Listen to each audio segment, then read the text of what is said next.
if you're a founder, having other founder friends is the most important thing you can do for yourself, because there are times where you're like sitting behind your computer and you're like, I am a failure. Like, how can I not?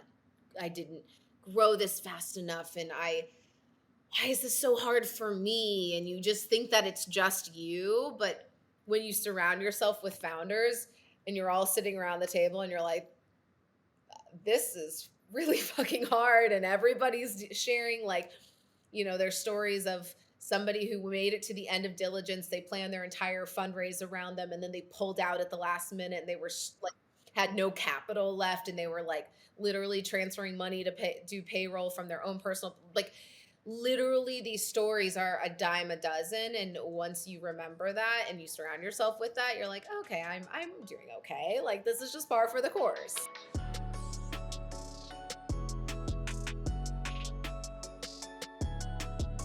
We are back for another episode of You're Not Your ROAS, and I am excited about this one. We actually had a little bit of preamble in the Miami Geek Out. I got to meet her in person, and I got to tell you, the hair is even more fab in person. And she is the rock star, the queen behind House of Wise, the gummy guru, Amanda Goetz. How are you? I'm good. How's it going? I am fantastic. You were just hot off a trip, jet lagged, but still looking fabulous. How'd your talk go? Yeah, the trip was amazing. I spent a week in Switzerland and a week in Amsterdam just trying to unplug, because I hadn't really done that in a very long time, and I realized how much I needed it. So it was amazing. Oh, fantastic. You're a recent Miami transplant, correct? How long have you been there? Been here now. It'll be a 1 year anniversary coming up in August. I was in New York City for the last 11 years. Then COVID hit, and I am a single mom with 3 kids. And at the time, it was like 3 kids under the age of 6 when COVID started. And New York City is not built for you to live in your home. Like, you Yeah. spend the majority of your time outside of your home. And so the inverse of that was not a reality I wanted to live in. So left New York City during the pandemic with the kids and migrated south. Amazing, amazing.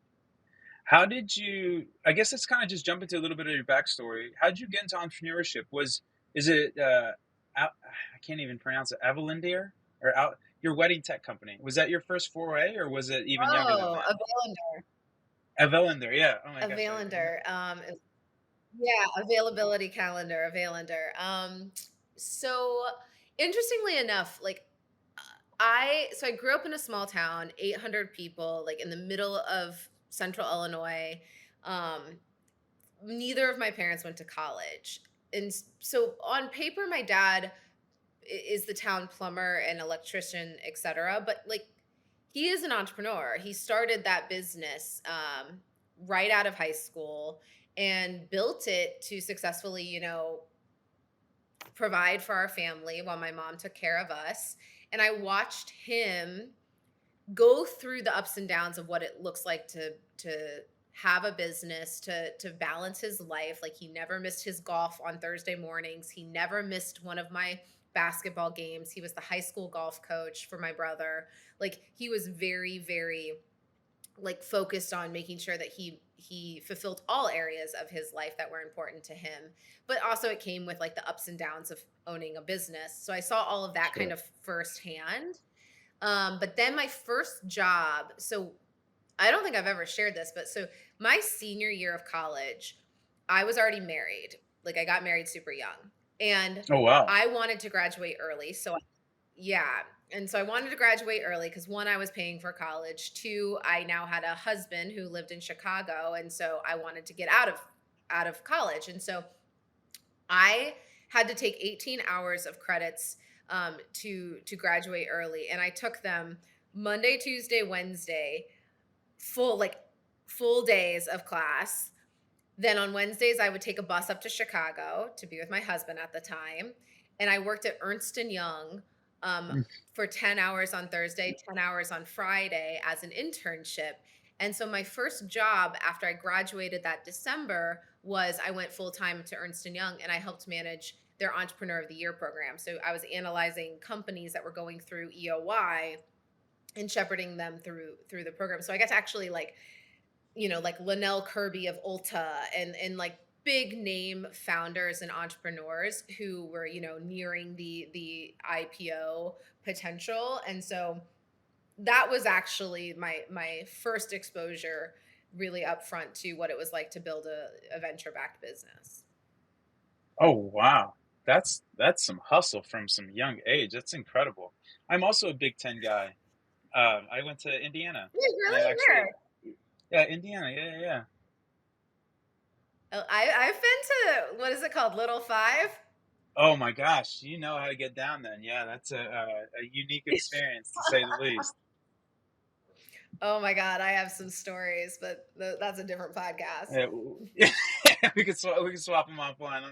I'm the same. The Urbana Champagne was cool though. I went out there for a few conferences when I was into some academic stuff, but that's awesome. So, tell me a little bit more about kind of what it's like to like. You were at the Knot. Are you still at Teal, or are you House of Wise full time? So my journey to be an entrepreneur this time around was very different because the stakes were higher. I had kids. Yep. My first job, I had a partner, I had a husband, and it was a little easier. So my first startup, I did that. That was about back in 2011, 2012, when the New York tech scene was just heating up. I did an accelerator. That was a wedding tech company that led me to the Knot, and I was at the Knot for 5.5 years or so, and I was working on House of Wise about a year before I actually put some steam behind it and raised some capital Hmm. for the idea. But it was during the pandemic that I decided that now is the time that women actually and men need products that are not alcohol, that they can like actually go towards for stress and anxiety and depression. So I told my boss I was going to start working on this, and I started talking about it publicly, and I was still at the Knot, but I was very very clear to everyone involved that I'm doing both. I'm going to talk about both.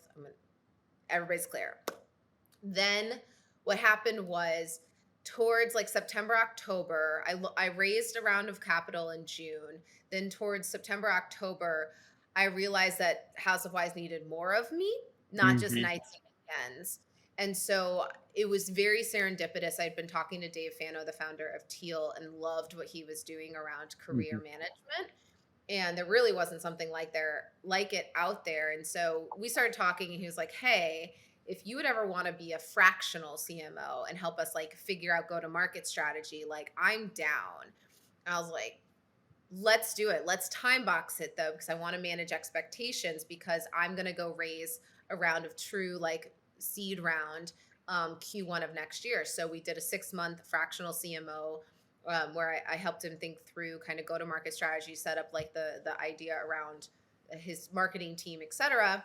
And that was 2 days, 2.5 days a week. And then 2.5 days, I now had House of Wise, where I wasn't paying myself, but I had more time.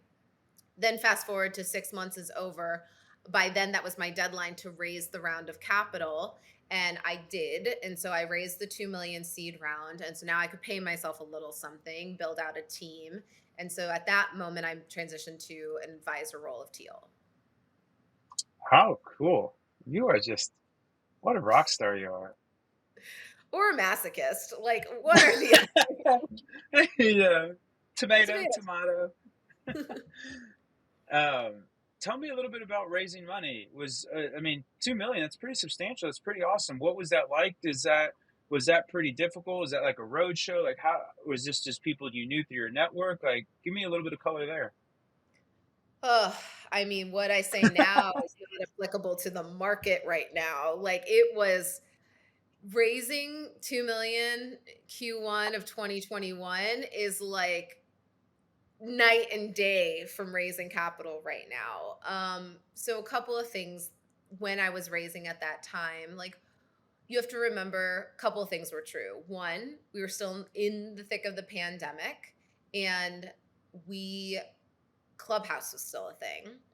And people were still very active on social media. Like they were spending a lot of time consuming and engaging.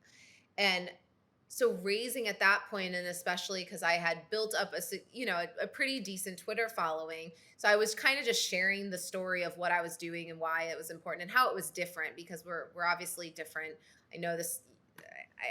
I don't know if this is the podcast I can talk about not using performance marketing, but I'm in an industry where you can't. Yep. It's not a true positive ROAS because you can't do direct to an ingestible cannabis product. So long story short, it was intriguing to people who were really thinking about like the new next step of D2C, and how do you build brands through community.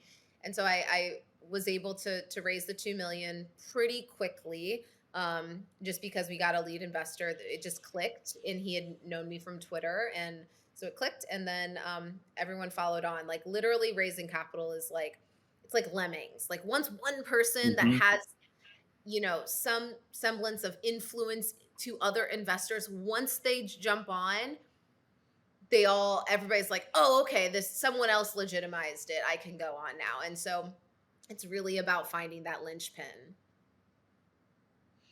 I love that.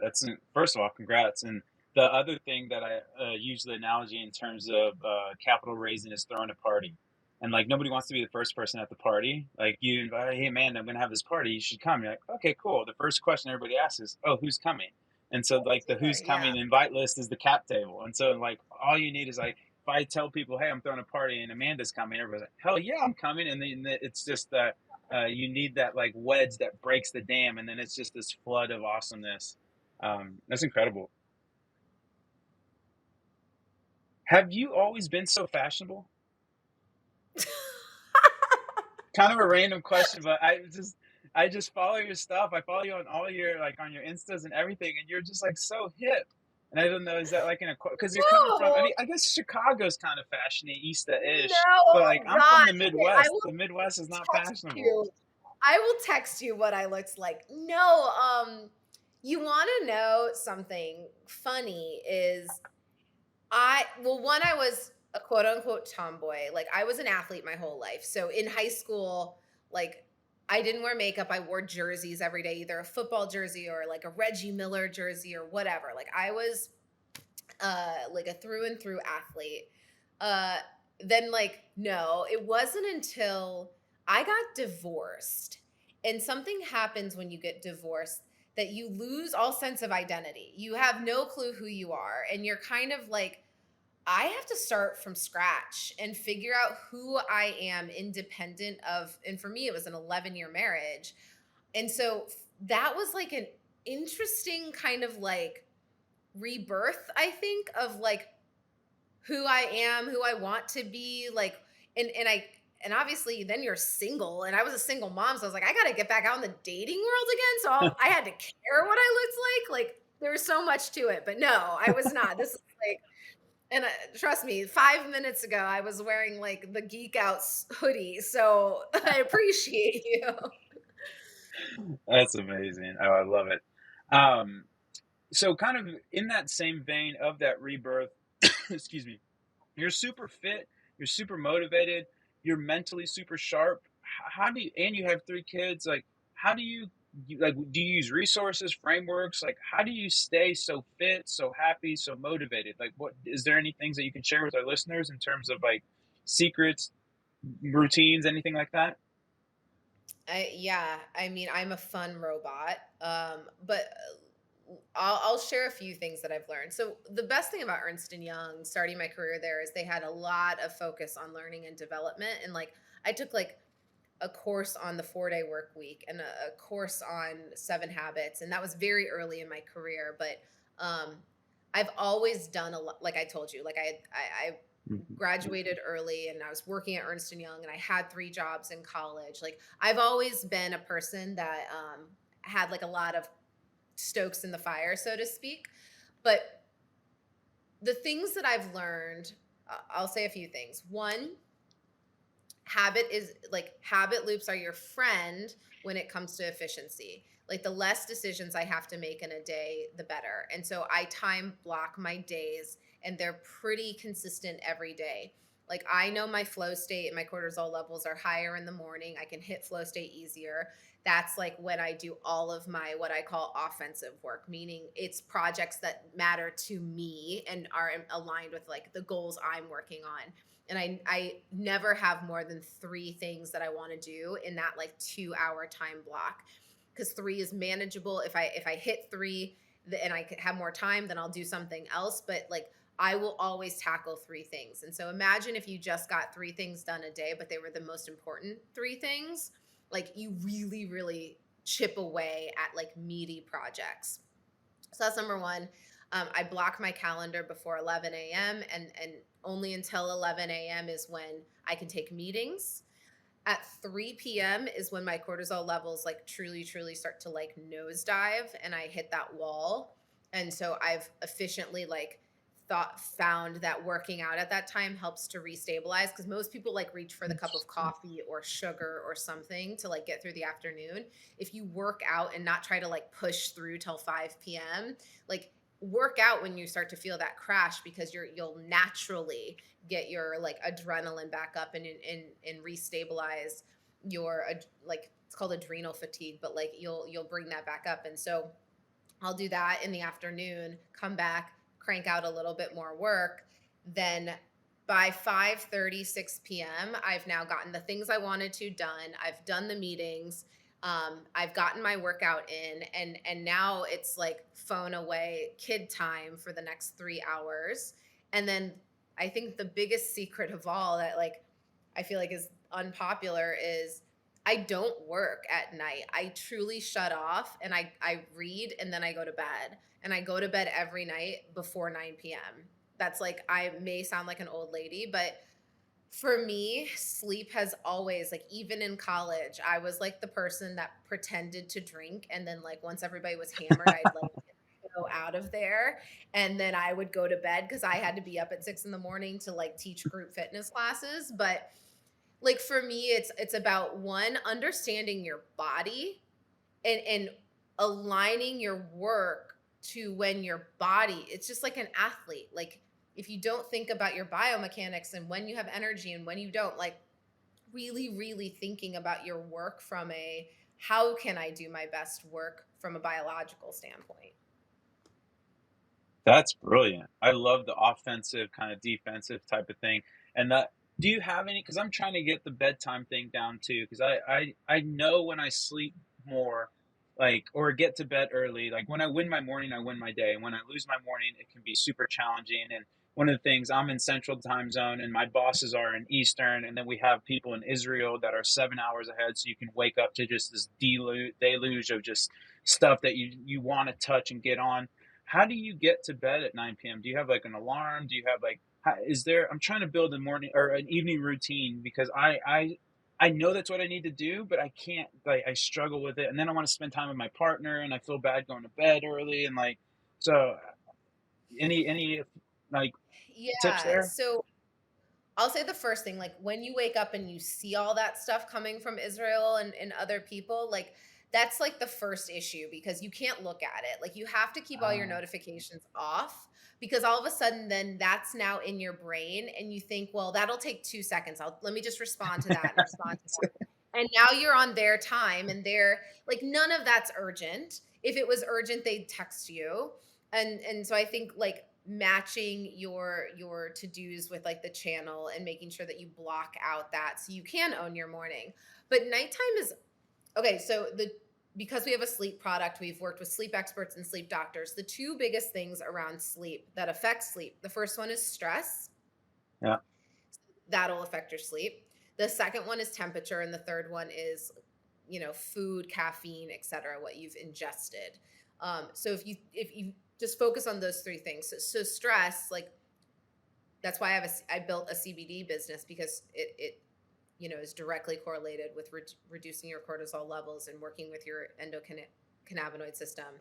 Um, but so you have to bring down your stress. What increases stress? Looking at work, so figure out what you're doing that's increasing your brain to cycle through. I don't allow myself to look at social media after 8 p.m. Like I'm It's brilliant. luckily I have kids, so they're like the great I will literally put them to bed, and that's kind of my signal to myself that it's time to go like take a bath, turn on Dave Matthews Band, like chill. And then I read, like I will try to read like a few pages of a book, but if I take a gummy, like within 30 minutes of taking the gummy, it's like it's truly kicking in. And now I'm like, and then I have an 8 sleep mattress, which cools me, which has been a game changer for like the temperature, which is number two. And then number three, what you eat. Like I try not to eat after, I sound like a crazy person, but I try not to eat after like 4 or 5 p.m. because I like to have enough time to digest my food. And I don't drink caffeine after 8 a.m. because the half life of caffeine is so long. People don't realize that like caffeine stays in your system so much longer, and so even if you have like a coffee at 12, like it's still in your system when you're going to bed. No wonder. Okay, so I need my stress gummy, I need to read more, and I need my 8 sleep. I've heard about the 8 sleep, so I need to. Okay, done. I'm gonna ping you. You're gonna hook me up with your fancy discount code, and then I'm gonna Yeah. get the House of Wise going. Amazing. That makes so much sense, though. Like you just totally broke it down for me. Incredible. You are such a woman of many talents. Um, okay, last one for the main segment. What's the nicest thing someone's done for you? Oh my gosh. Hmm. How much time do we have? I want to say like the beginning of Twitter, like I just got on Twitter now. It's been like 3 years, but like the people that really lifted me up on Twitter and like would take my ideas and amplify them and really support like that community, there are amazing people on Twitter Yeah. that truly have the power to help, clear the path for you.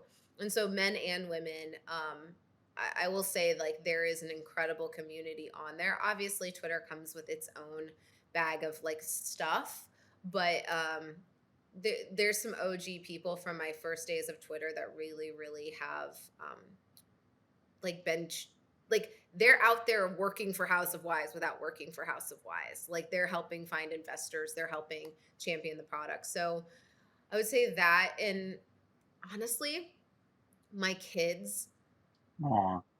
take care of me more than I probably take. Like I don't know how, but I like have the most empathetic, warm, loving children, and like they will, like if I'm working and they know I'm working, they like bring me water, and like it's these like little things that I'm like, wow, like they care about me. And so for me it's like little things like that that show me the nice things, but yeah. Oh, that's beautiful. I love that. The kiddos making everything worthwhile. Yeah. Okay, this is why the people bought the ticket. You ready to jump into the value add segment? Okay. All right, game on. Okay, so before we go kind of too deep, give us kind of the elevator pitch of House of Wise. We kind of talked about it a little bit, but if people aren't hip to it, kind of tell everybody what is kind of the gummies, the research behind it, all that stuff. Yeah, so House of Wise, we're changing the conversation around health and wellness. We are a CBD business, but all of our products are original formulas. So we've worked with a team of researchers and chemists to design products for sleep, sex, stress, and strength. And above anything else, I want to remove the stigma around mental health, yes, but also sexual health and wellness, especially for women. We're just now entering a phase where women feel a little more comfortable talking about sexual health. Um, so anytime I hit something in my life that feels like I should be talking about it in like a corner, in a dark corner, like no one can hear me, that's when I like want to tweet about it and talk about it or build a solution for, because I'm not the only one that's going through that. And so House of Wise is truly sitting at the intersection of commerce. We have products, community. We're backed by what we call our wise men and women who are our affiliates. They're our affiliate community. And then content. So the founders of Pop Sugar, they led our seed round. We brought on an editor in chief from Pop Sugar who literally manages our freelance writers. We produce so much content around each of these pillars of sleep, sex, stress, strength. mental health, sexual health, etc. And so we're sitting at this intersection of content, commerce, and community, where we value each of those pillars and growing each of those pillars equally. Oh, that's a great pitch. I love the four S's. I don't think anything falls outside of that. That's sensational. Why is it called House of Wise? So I was in India when COVID started for work. I was on a work trip, and I remember like getting on the plane and I was like, people are wearing masks. Should I be wearing a mask? Like, I don't, this COVID thing, like, I don't know. But anyway, I went, and I had been thinking about the company and removing the stigma around cannabis, and building something for women like me who are like, multi hyphenate women trying to like juggle work and life. And I went to the Taj Mahal one morning and came back, and I was at my hotel, and I was like, you know what? I want to research women who, for lack of better words, like have gotten fucked over by the patriarchy in Hmm. life. And I was researching different women, and this story of this woman, Brownie Wise, came up on my radar.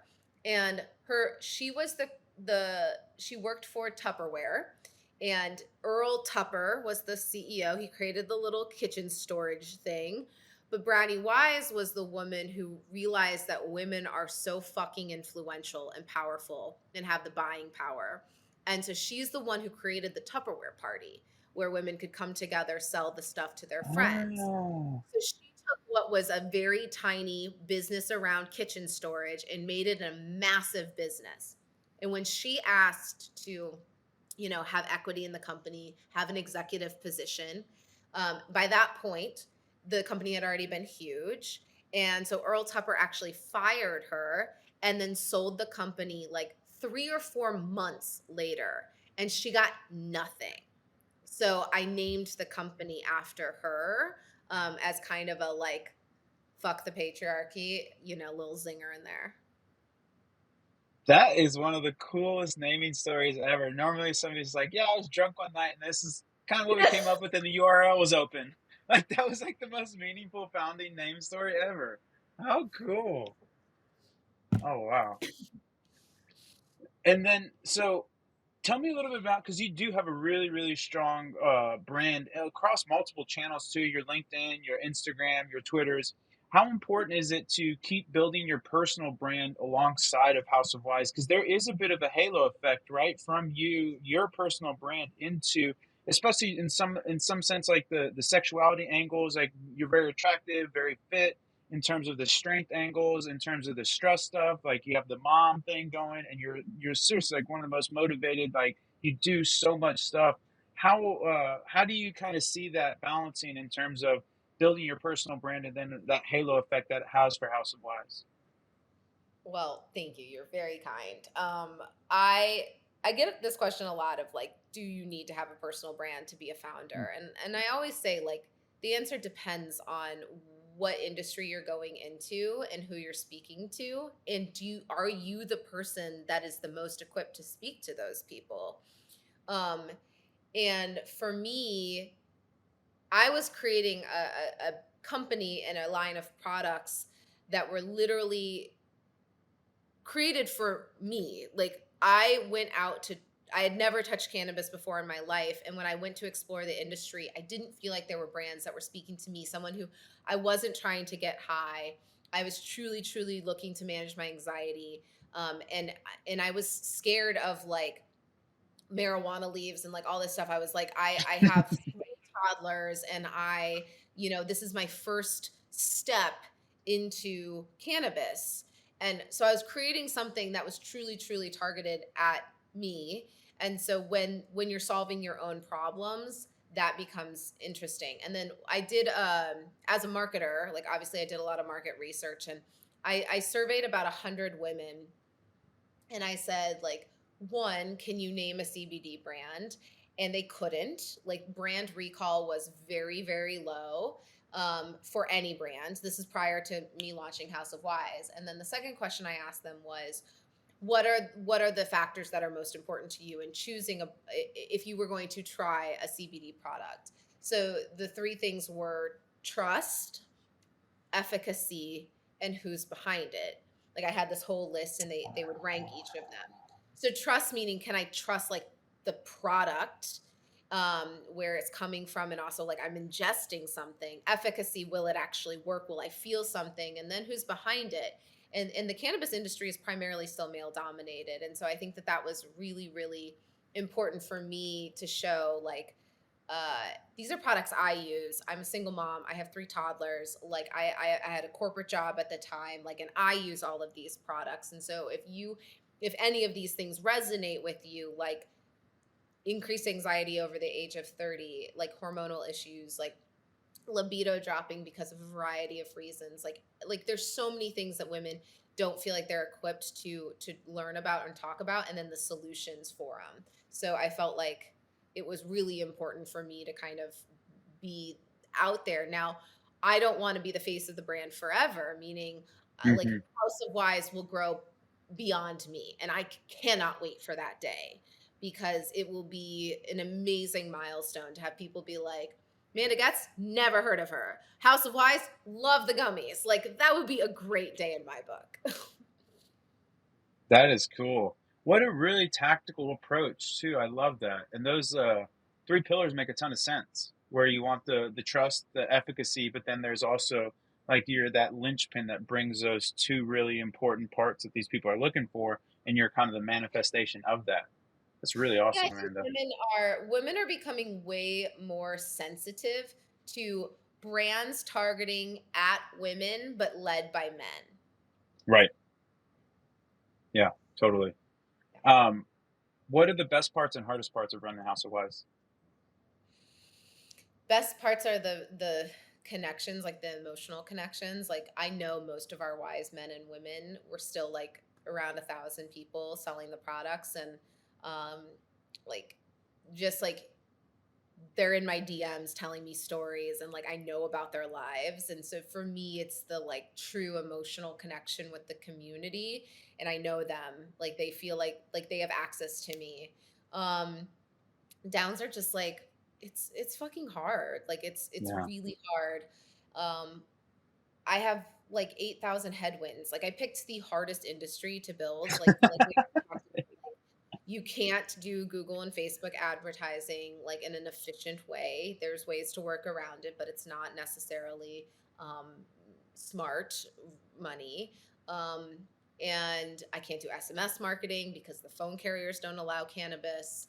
Uh, like you, like literally everything going against you. Like we tried doing a TikTok ad campaign, and the girl's TikTok got flagged for a week and she couldn't use it. And I was like, I don't want that to ever happen to someone whose like entire income stream comes from TikTok. Like I would feel horrible. So we have to like tiptoe around that. So there's a lot of headwinds. And when you take on VC capital, you have to keep growing. You Right. have people to answer to. And so there is it's just pressure and stress. But it's important to just remember that I if you're a founder, having other founder friends is the most important thing you can do for Hmm. yourself, because there are times where you're like sitting behind your computer and you're like, I am a failure. Like, how can I didn't grow this fast enough. And why is this so hard for me? And you just think that it's just you. But when you surround yourself with founders and you're all sitting around the table and you're like, this is really fucking hard, and everybody's sharing like there's stories of somebody who made it to the end of diligence. They planned their entire fundraise around them, and then they pulled out at the last minute, and they were Yep. like had no capital left, and they were like literally transferring money to do payroll from their own personal, like literally these stories are a dime a dozen. And once you remember that and you surround yourself with that, you're like, okay, I'm doing okay. Like this is just par for the course. Yeah, I think you're spot on there. Where not that like for lack of a better term, like misery loves company, but like there's a certain aspect of like you can get in this bubble, especially too if you read kind of. I think people forget how hard it is, and then you get the success, and then it's almost like reading. Like reading is actually a really difficult skill. It takes you years and years and years to learn how to read as a child, but now you kind of like take it for granted. And I think like starting a business and making it successful, you have like all these cool things, and the journalists and stuff like that, very rarely do they want to write about, stuff, bad stuff, quote unquote, that's not like super sex, like the bolts and the fast and stuff like that. That's fun. That those blow up. But like those people that are just trying to middle around and palpitate the elephant to figure it out, and being around those people is just, I found that with myself as well, because I was originally used to run my own agency, but it was pretty much more of like an IC role where I was doing a lot, building a lot. And now I'm in this executive role where there's just different value vectors, there's different stressors, there's politics, there's budgeting, there's just all these things that like you just, it's hard. But then you get around, like to your point, people in the same realm, and you're like, oh yeah, everybody's dealing with this shit, it's not just We're me. all And like losing there's it. just this It's all kind of good. like like you just take a deep breath from it. So yeah, I am 100% with you on that. Speaking of, since you do have all these kind of headwinds in terms of acquisition, is content and affiliates kind of your biggest levers that you're pulling on, or what does that look like? Yeah. Yeah, you nailed it. Content and our affiliate program. It's a halo effect for both of them. They make every channel more efficient. And we also went big on earned media in the first year to Hmm. create brand trust, because again, trust was really, really important. So luckily, I've been a marketer for over 15 years, and my head of comms from my last company followed me with me, and so we understand like how to do earned media, and she's incredible. And so we had 2 billion earned media impressions in our first year of business, Woohoo! Let's which was go. insane. And so everything has this ripple effect, and it you have to have OKRs aligned with it so you can see the connections. But yeah, content is huge because you are giving educational information, not just sales. And so it gives somebody a reason to open your email, and then email is a huge sales channel for us, but not our sales emails. It's the newsletters and things that we're writing about around sexual health, mental health, etc. Yeah, I love that. For us, that's our big pillars as well in terms of content, community, and education. Those are the three big vectors that we're going to do.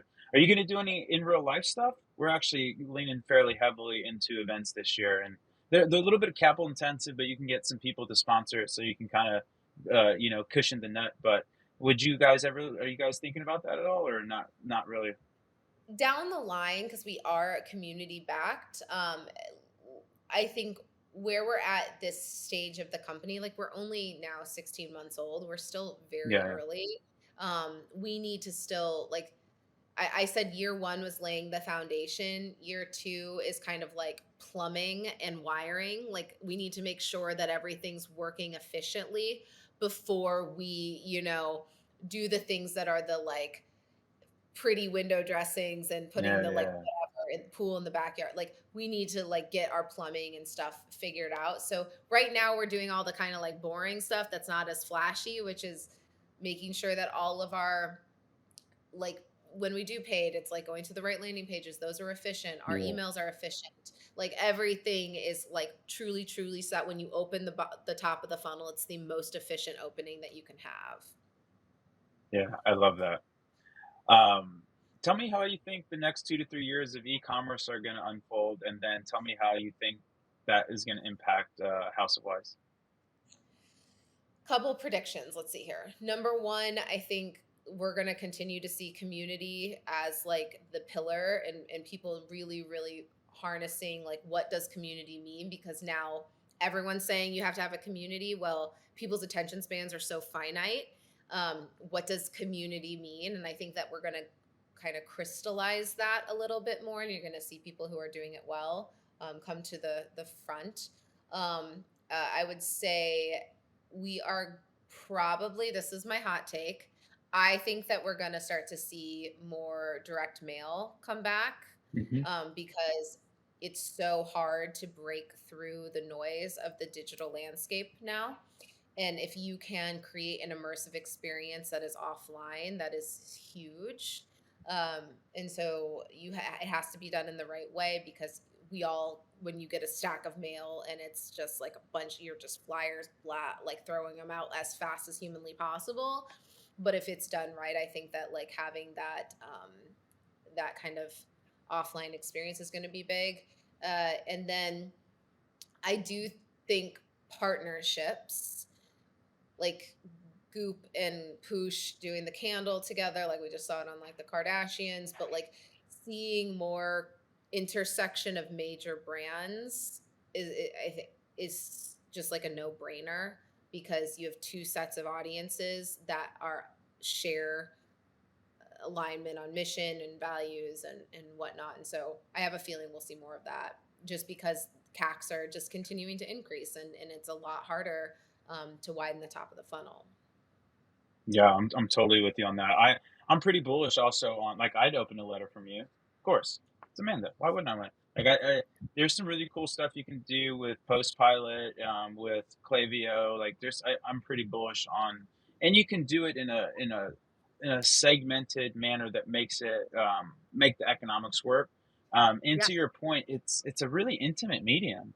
I think like podcasting and direct mail are kind of like these really intimate mediums where I'll meet people and they're like, "Oh, I know you, blah blah blah blah blah," from just randomly listening to podcasts or videos or whatever. It's just such an intimate medium that you're in somebody's ears. It's just Podcasts I are love those amazing. predictions. Yeah, I right. The only reason I didn't put podcasts in is because I think it's like I would think maybe marketers don't think this way, but like we podcasts were huge for us for the year one. We partnered with and we even have people on our cap table that have massive podcasts so that we can tap into their audiences, run efficient ads. Podcasts are huge because of everything you just said. You can truly make something have multiple touch points. Like you can you can saturate an audience that you know a lot about and what they're interested in. And the first thing you do is if you can be on that podcast and actually share your story and why this is so you're so passionate about this, etc. Then you create an emotional connection. Then Yep. if you can run paid ads for any podcast after, right? So now they've created an emotional connection. They know who you are, and now you hear your ads. Then you have the podcast hosts do organic posts about your pop so that they show that they're actually users of your product. And then if you can run paid ads yourself, whitelist those and run Yep. performance marketing, you can then hit that audience so many different times. Even better if they have a newsletter and an email channel and you can add that on, but you just truly like go deep with an audience is so crucial for us. Like we've done that a lot. Yeah. Well said. So eloquently put. Okay, one last question, and then we'll get into the rapid fire. If you could do a collab with anybody, who would it be? I might get hate for this, Oh, you're gonna get in but trouble. Give us the hot maybe. take. I think the Kardashians are genius Yeah, marketers and 100%. everything that I like talk about with health and wellness. Like we obviously like we did something with the Kardashians and we're very friendly with the Poosh team and have done stuff with Courtney, but like continuing to align with like them because I think that they're brilliant marketers. They are. Whatever judgment aside, like I think that's unequivocal. Like Yeah. they get it done. Yeah, 100%, 100%. Oh my gosh, you made it to the rapid fire, Amanda. Are you ready? I'm nervous. Yes. I know.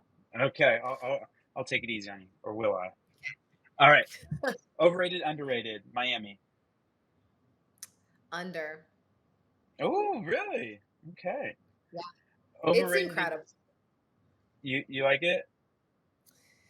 Yeah. Like I think that more and more people are realizing like you can live in a really like warm, awesome place that feels like vacation and still be around really smart, like growth-minded people. Like people anybody that's still hating on Miami hasn't spent time here. And a nice tax structure. Save you some money too. Can't forget that. Urbana Champagne. Overrated, underrated. Ugh. Oh no. I want to say overrated. Like but it's just because I was in a sorority and I like look back and Oh, like you were for Greek? Oh, that's so Greek amazing. and like Greek life just like ran the campus and like looking back I was like that was so dumb. Like I'm learning so much about you. Um, Microdosing, overrated, underrated? Underrated. It's gonna be the future of Ooh, medicine. ooh, I love you. Bold woman. I love strong women. Fashion, overrated, underrated? Fashion is underrated. I think we it's taken to mean like one specific thing, like you have to be fashionable, but I think true fashion is subjective. And like girl that I worked with at the Knot, she was the most fashionable person I've ever met in my entire life, and she like put the most like thrift store shit together, and it never matched, but she looked so cool all the time. And I was just like, it's self-expression, and to me, like, I being individualistic and being different is actually beautiful. So I'm Miss Underrated. No, I love that. Makes the world fun. I'm totally with you. Netherlands. I know you were shopping your pseudo boyfriend around on the boat, but the Netherlands, Not my overrated, underrated? boyfriend. He was a boat driver. Gosh, it was not a one, like hundreds of DMs. Like, Um, guys, like what? He's literally driving the boat. Netherlands is underrated. Like everyone should go. It has. I just spent a week in Amsterdam, and it's like we were talking. It's the most inclusive, judgment-free city that I've ever experienced. It was the place of the first gay marriage. Like it was so cool, and the people were just like so kind and warm. yeah, it's on the list for sure for me. Starting a business, overrated, underrated? Overrated. I think that we glorify entrepreneurship too Totally agree. much, Yep. and not enough people talk about how hard it is, how much money you can lose. Like I lost a lot of money with my first company, and I was like, I'm never doing that again. And truly, truly, the toll on your mental health as a founder is real. And I think we and maybe this is like just a Twitter echo chamber, but I think we glorify it too much. I couldn't agree with you more. I think there's a certain like honor in knowing what you want to do with your life, and it's totally fine if you just want to be an employee and do great work and build out something, but you don't want the extracurriculars. Because like I'm not even. I mean, obviously I have equity and yada yada yada, but I didn't found this company. I was the first non-founding executive, but like early stage startup life is really hard. Like I from October to February, I was basically a one man marketing team, and I my health took a hit. My wasn't showing up in the relationships that I cared about. Like there's a lot of sacrifice that, to your point, like it does get glorified and all that stuff gets swept under the rug. And a lot of times too, you're going to fail. So like, not that it's for nothing, but it's like you Oh, do a lot of this stuff and like you don't even make any money. You don't get your bag, and it's like, man, that's a challenge. So I love and that take. I think that you like even just admitting that like your relationships took a hit, like my divorce came a year after my ex started a business because like of the toll, and not that that was like the reason, but Right. it definitely, like I think more and more business executives and people who have made it really really far should talk about the sacrifices they had, because if your goals are to have a healthy relationship and have a family, then sometimes these pathways or this thing that we're glorifying, which is like you have to be a multimillionaire, you have to do this, you have to do this, come at the expense of things that you maybe actually want in life. Perfectly put. Beautifully put. TikTok, overrated, underrated? Underrated. Like I think that we're still just like figuring it out as a platform. Like we're like early adopters are now, we're probably like almost to the peak, but I still say underrated. Yeah, I'm with you on that too. What's your favorite gummy? Sex, drug, strength, stress. What's your go-to? It's like saying I have a favorite kid. I take the strength gummy every single day. It's the thing that gets me through like that afternoon workout because it's got a very small dose of caffeine, and then the CBD kind of wipes away the effects of the caffeine. Um, and then the stress gummy is also like probably my daily. And then I actually do the sleep drops, not the sleep gummy. Ooh, pro tip, people. Hearing it from the lady herself. Amazing. Favorite meal and why? You had that. I'll have to link it in the show notes. That little mashup. You were such a ham. It's so funny. You had so many just funny meals and faces, and oh my gosh, you're just the life of the party. But what's your favorite meal and why? Oh, I love food. God, I ate so much in Europe. My favorite meal is breakfast because I let myself eat sugar at breakfast. And so I wake up and I'm like craving, like I love a sweet breakfast. Like if I can have a Nutella something or Oh, waffles or naughty whatever. girl. Yeah, I'm down for a breakfast and I'm happiest in the morning. I'm a morning person, so yeah. Amazing. Favorite fashion brand or designer? I am not a designer gal. I wish I was, but I have never been that. Like I literally shop at Target and Zara, and oh, I was like an OG bringing Abercrombie back, just for the record. Like Yes.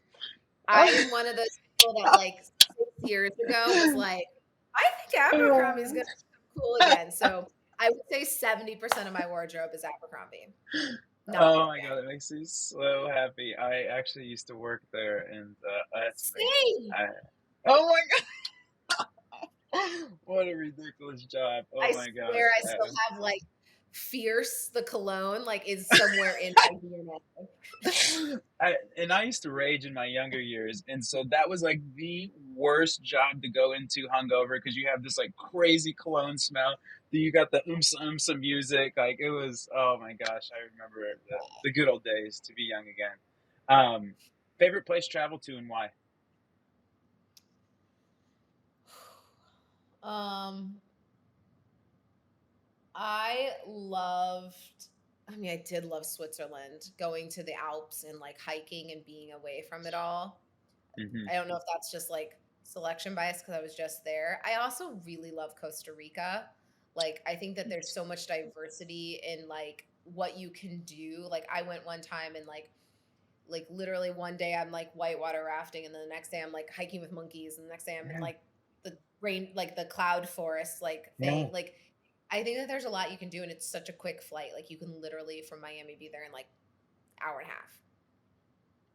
So I have friends that have like a yoga compound in Costa Rica, and before it was actually I was there when the world was falling apart when COVID started, and it was the most awkward thing because you're like in paradise, but you You're kind of like want to in go Zen. home.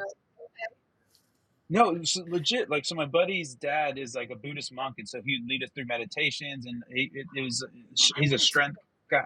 You should come out next time for but they had to stop him. yeah. Obviously, now they're kind of back, but there's kind of still some weirdness of travel there and stuff like that. But it was my favorite because I'm so capitalistic, so plugged in, and I would go back there and like just absolutely lose like 10, 15 pounds because they'd cook all your food and like it was just as perfect. He has an amazing gym and it was do yoga, gym, meditate, talk about awesome stuff. It was there's certain places like this is gonna go hippy dippy, but Sedona in Costa Rica, they live in a little bit outside of Uvita, but there's certain places I think in the world that have like some natural healing like capabilities just inert in them, and Costa Rica is definitely it's a really cool, yeah, great picks.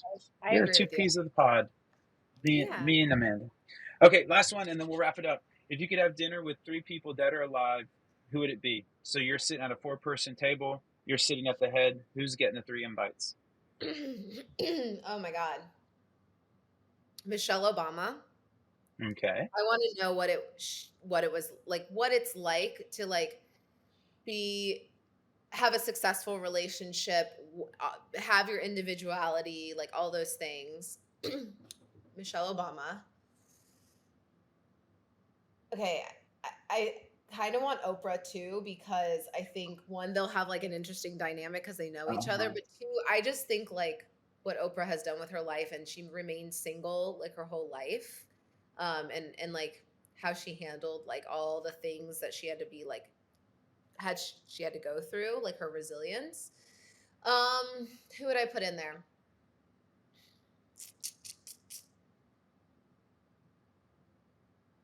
Dead or alive? Kind of want Brownie Wise. Like I want to I know what was the just, yeah.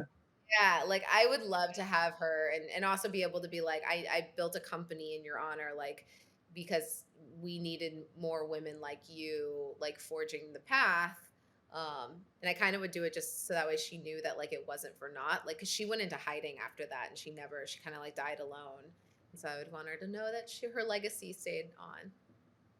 Oh, that's beautiful. Bunch of powerful women around the table. I love it. I love it. I love it. Amanda, you made it through. That's it. That's the rapid fire. Yay, Congratulations. Amazing. thanks. Okay, tell people how they can get more involved in the House of Wise, how they can follow you. This time is yours. Yeah, so if you're interested in trying the products, you can head to houseofwise.co. Um, and happy to share with you like a discount code. We can drop it in the show notes or something like that. Perfect. Um, then you can follow me on Twitter, is where I share more of like my marketing stuff. I do lead a marketing masterclass with Maven once a quarter, where I talk about brand building, community building, etc. Our next cohort's Oh, in cool. July. So if anybody's listening to this and it's before July, um, we do have spots still available for that cohort. And then Instagram is a clusterfuck of like my Your, my your personal life, my Instagram's the best. mom life. Like you've been warned. you, Instagram's a must follow, and the Twitter is a must follow as well. Where your feed is fantastic, and it's definitely it's funny. It's almost like business entrepreneur Amanda, and then like I don't know how it is. Your Instagram is just a must follow. It's so fun. Like it's just the quirkiest, most like your captions, your stories. Like you're a lunatic, and I love every bit of it. It's That is awesome. accurate. That is accurate. Amazing, Amanda. Thank you so much for coming on. Thank you for taking the time. You crushed this. Our listeners are going to absolutely love it. I'm actually going to get my little House of Wise package. I got to get my health back together. And I know, like the big thing for me, I like the idea too of lining up my day with my body. It sounds so silly that I'd never thought of that before. But sometimes, like the simplest advice is always the best. Where it's like it's simple because it's effective. Like I think sometimes people can overcomplicate things, and me included. I'm like the king of overcomplication. So thank you so much for taking the time. It was amazing. I really enjoyed it. If you want to get more involved with Triple Whale, we are trytriplewhale.com. We are on the Bird app at Triple Whale, and we also have a fantastic newsletter that goes out every Tuesday, Thursday, called Whale Mail. So you can subscribe right on our Twitter profile. So, Amanda, thank you so much. It's glad to have you back in the States safe. And then if you're ever out in Austin, give me a shout. We're also having a DTC awards show called the Whaleys in September. So you got to come visit. Come out to Austin. It'll be fun. It'll be a Down. blast. Amazing. Okay. Amazing. I'm holding you to that. All right, Amanda. Thanks again for taking the time out of your schedule. Folks, go get you some gummies. Go give Amanda a follow on the Bird app. And if you are so adventurous, go hit the follow on her Instagram. You will not regret it. Thanks again, Amanda. We'll talk soon. Bye, guys.